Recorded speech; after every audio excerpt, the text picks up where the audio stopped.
The Young and the Restless spoilers, but this time what was happening seemed more deliberate, more calculated, and at the center of it all was Patty, unpredictable, fickle, yet strangely protected, moving through the city as if she knew she couldn't be touched. Patty's presence had begun to rot the atmosphere from within.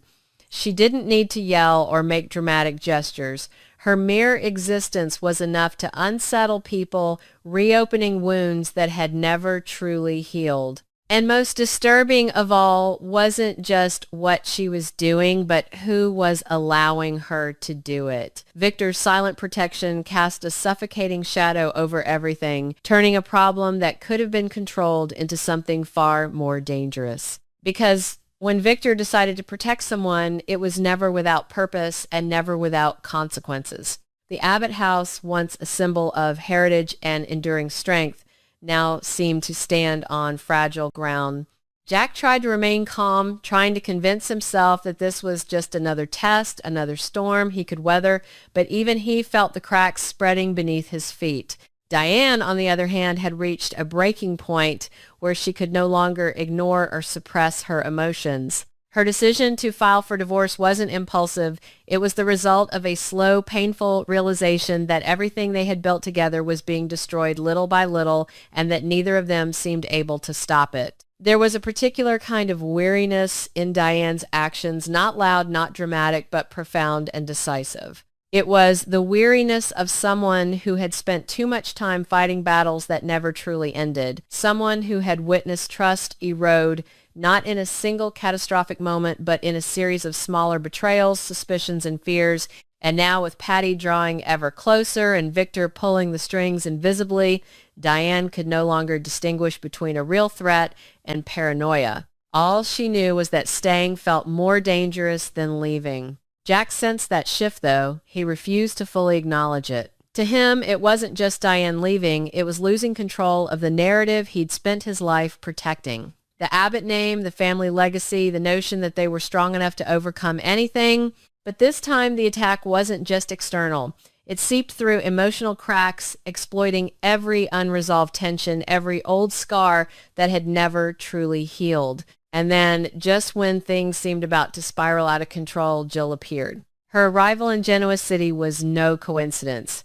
It was a calculated timing, precise, deliberate, almost surgical.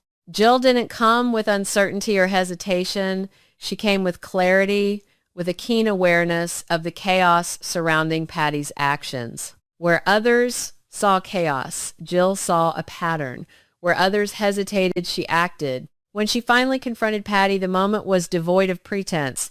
There was no room for manipulation, no room for Patty's usual antics. Jill saw through her true nature, not a victim, not the misunderstood, but a tool, a pawn manipulated by someone far more dangerous. And in that moment, Jill did what no one else dared to do. She shattered the illusion. The slap wasn't merely physical, it was symbolic. A rejection of the fear Patty relied on for survival, a refusal to let her dominate the emotions in the room. It was a line drawn, clear and undeniable, and for the first time since her return, Patty flinched because Jill knew.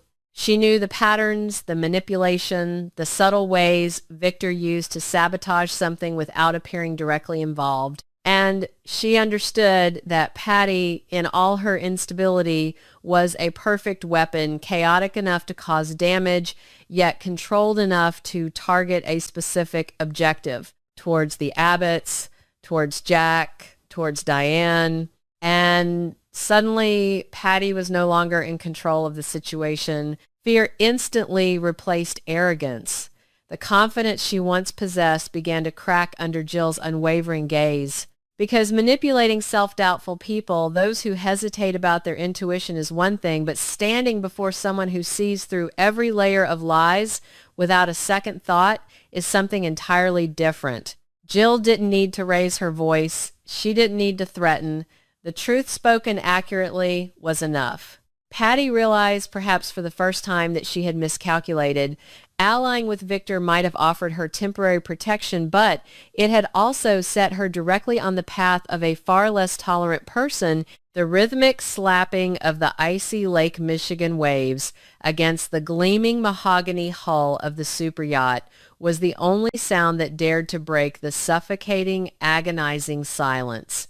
A crystal champagne flute slipped from Diane Jenkins' trembling fingers, shattering against the teakwood deck. The sparkling wine pooled around the shards, reflecting the ambient glow of the deck lights like fractured diamonds. Diane could not breathe. Her chest heaved, pulling in the crisp night air, but her lungs felt entirely empty. Her wide, terrified eyes were locked on the scene before her, a tableau of absolute nightmare that threatened to tear her meticulously rebuilt world to shreds. There, in the dimly lit master suite of the yacht, stood a ghost from a past painted in blood, obsession, and madness. Patty Williams. Patty's blonde hair was slightly disheveled, her lips curved into a serene, almost childlike smile that sent a visceral jolt of horror straight down Diane's spine. Jack Abbott, usually the picture of composed, commanding corporate authority, looked utterly paralyzed, his mind still swimming through the heavy, disorienting fog of the sedatives Patty had pumped into his system. His jaw was slack, his blue eyes wide with a mixture of profound revulsion and sheer disbelief as he stumbled backward, clutching the edge of the mahogany dresser for support. Patty Jack choked out the name, scraping against his vocal cords like sandpaper. What have you done? Patty tilted her head, her gaze entirely bypassing the furious, trembling Diane in the doorway to lock solely on to Jack. Oh, Jackie, she cooed, her voice, a sickeningly sweet melody that clashed violently with the tension crackling in the humid cabin air. Did you really think a few locked doors and a vast lake could keep us apart? We belong together. We always have. Get away from him, Diane shrieked, the paralysis finally breaking. She lunged into the room, placing her body between her drugged husband and the deranged woman who had caused their family so much agony over the decades.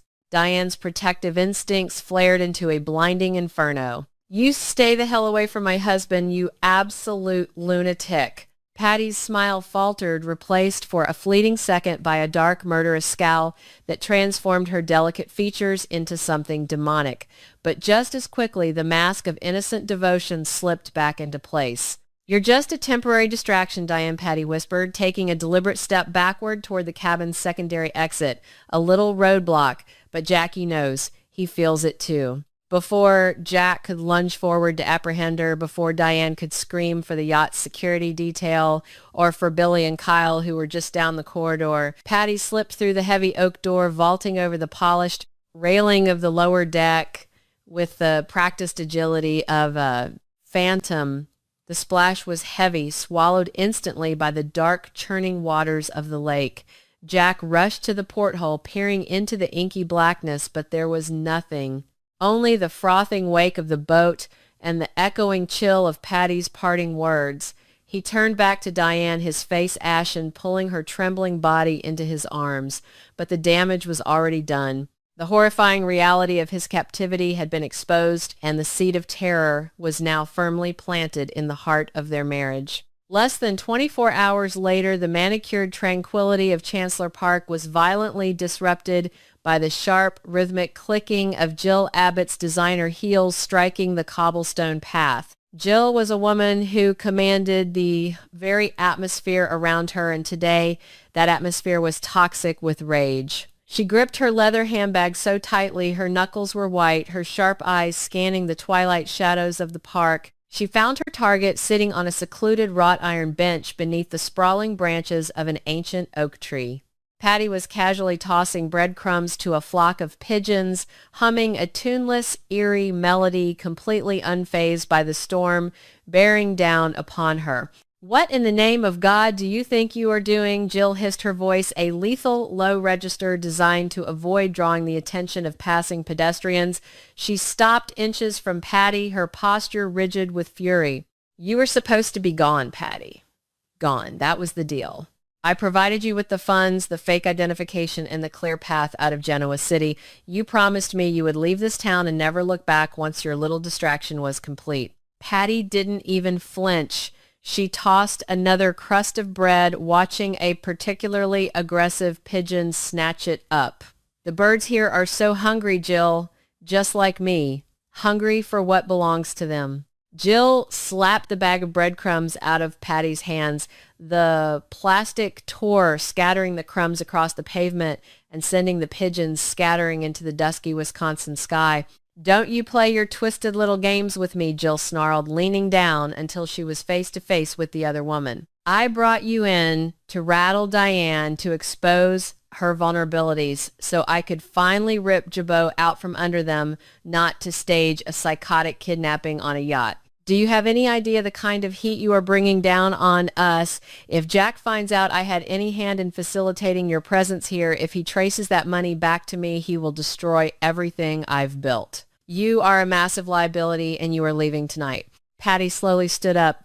The innocent, vacant expression she had worn only moments before melted away, replaced by a steely, unyielding glare that caught Jill entirely off guard. The sheer intensity in Patty's eyes was a stark reminder of the dangerous, unpredictable woman standing before her, the woman who had shot Jack Abbott and survived the darkest corners of Fairview Psychiatric. "I'm not going anywhere," Jill Patty said, her voice dropping the sweet melodic cadence and adopting a firm, chilling resonance. "You think you can just buy me like one of your corporate acquisitions. You think you can point me like a weapon and then put me back in the box when you're done playing." "That was the arrangement," Jill countered, though a flicker of genuine apprehension danced in her eyes. "You get your revenge on Diane and then you vanish." "Plans change," Patty whispered, stepping closer, invading Jill's personal space until the scent of Jill's expensive perfume mingled with the faint metallic smell of the lake water that still seemed to cling to Patty's skin. Seeing him holding my Jackie on that boat, it changed everything. "You don't understand the connection we have. You never could. Diane is a parasite draining the life out of him." He looked at me, Jill. Through the haze of the drugs, he looked at me, and in that split second before she ruined it, I saw the truth. He needs me to save him, and I am going to save him. Jill stared at her, horrified by the absolute, unshakable conviction in Patty's voice. "You are completely out of your mind," Jill breathed, taking a step back, realizing with a sinking heart that she had unleashed a monster she could no longer control. "If you stay in Genoa City, you will be caught. The police, Jack's security, Victor Newman, someone will find you, and they will lock you away for the rest of your miserable life." "Let them try," Patty smiled, a terrifyingly serene expression returning to her face. She turned her back on the formidable Jill Abbott, walking away into the gathering shadows of the park. "I have work to do." The burner phone in Patty's coat pocket vibrated violently, jarring her from her thoughts as she navigated the damp, neon-lit alleyways of the warehouse district. She pulled the cheap plastic device from her pocket, staring at the blocked caller ID. Very few people had this number. She flipped it open and pressed it to her ear, remaining silent. Patty Williams' a deep, gravelly voice resonated through the tiny speaker. It was a voice that commanded empires, a voice that had shaped the destiny of Genoa City for decades. The deliberate, measured cadence was unmistakable. "Victor," Patty replied, a slow, knowing smile spreading across her lips. "To what do I owe the pleasure of a call from the great Victor Newman?" Sitting in the dim amber glow of his office at Newman Enterprises, Victor leaned back in his leather executive chair, a crystal tumbler of scotch resting on the mahogany desk before him. He despised Jack Abbott with a passion that had burned for half a century, and his disdain for Diane Jenkins was equally profound. The news of the botched yacht incident had reached his ears, and while his initial kidnapping plot had gone awry, Victor always had a contingency plan. "I hear your little reunion on Jack's boat was rudely interrupted," Victor stated, his tone devoid of amusement, but laced with a dark, calculating interest. "You have always had a flair for the dramatic, Patty. I must admit, the chaos you bring is useful." "I don't do things for your amusement," Victor Patty said, leaning against a cold brick wall, watching the headlights of a passing car sweep across the wet pavement. "I do them for love." Victor chuckled, a low, rumbling sound. "Call it whatever you wish. The fact remains that you are currently a fugitive in a city where Jack Abbott has significant resources. He is turning Genoa City upside down looking for you. Jill Abbott is undoubtedly washing her hands of you as we speak. You are entirely alone and you are vulnerable. I can take care of myself. Perhaps Victor conceded smoothly. But why struggle in the shadows when you could operate from a position of absolute security? I am prepared to offer you a sanctuary.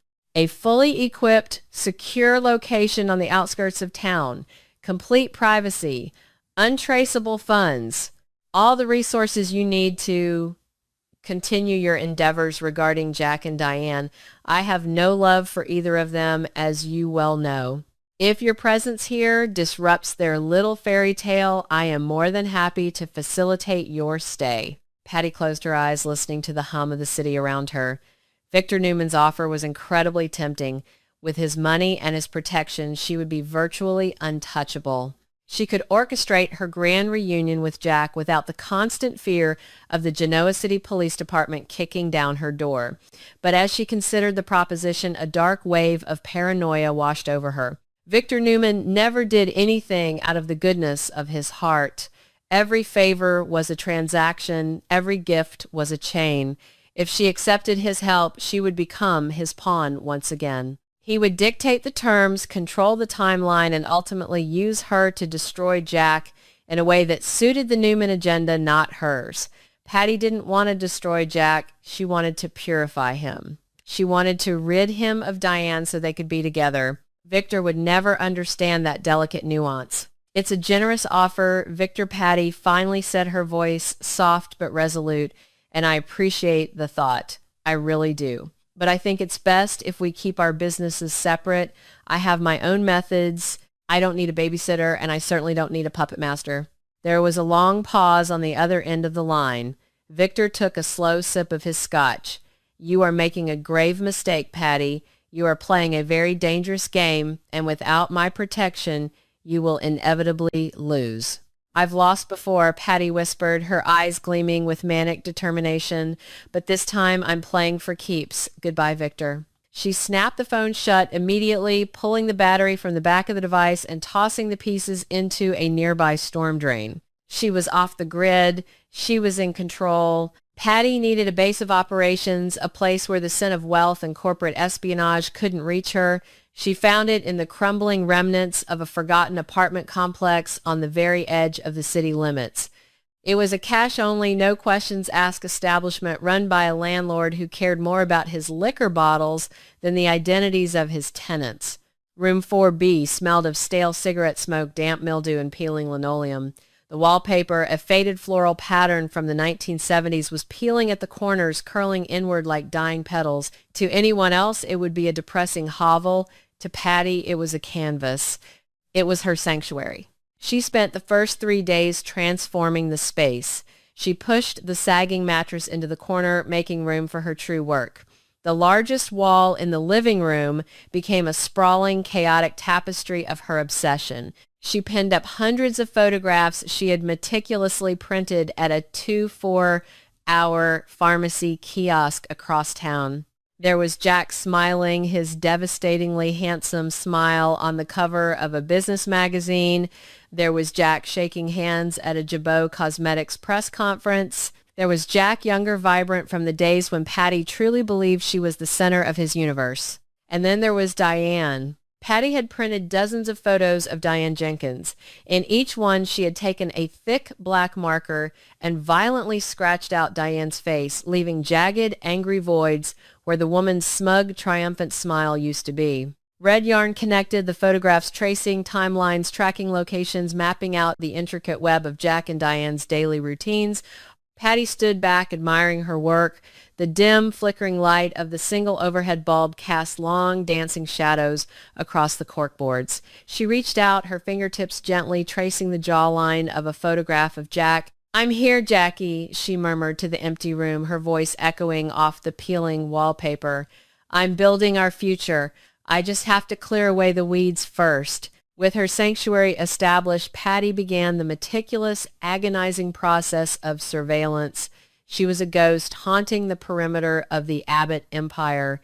She acquired a pair of high-powered military-grade binoculars from a pawn shop and spent her evenings perched on the roof of a parking garage that offered a distant but clear line of sight into the sprawling, opulent grounds of the Abbott mansion.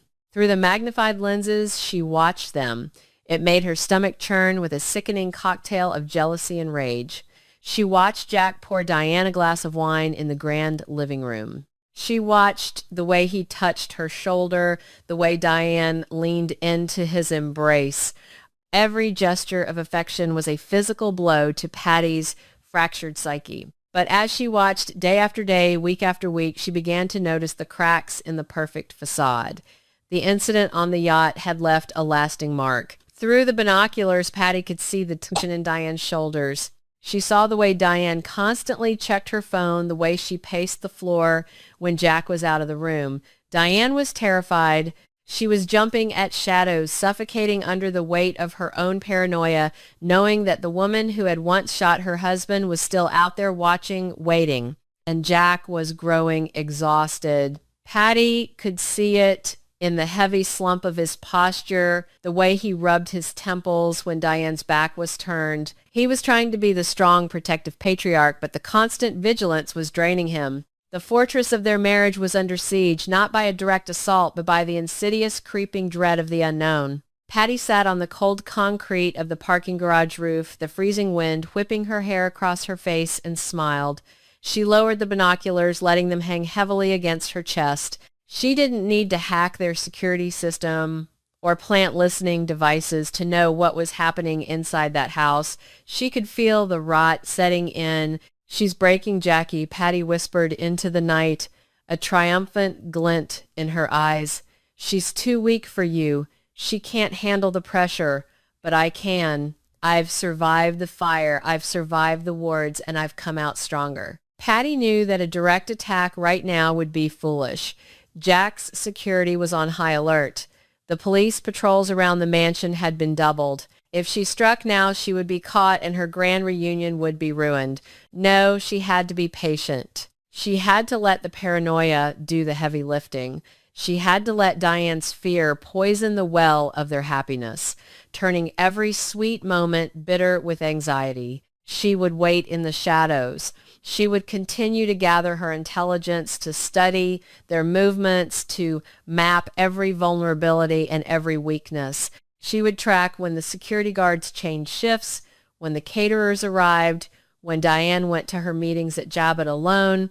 Every piece of data was a weapon she would eventually wield. Patty stood up, wrapping her coat tightly around herself against the biting Wisconsin chill. She took one last look at the distant glowing windows of the Abbott mansion.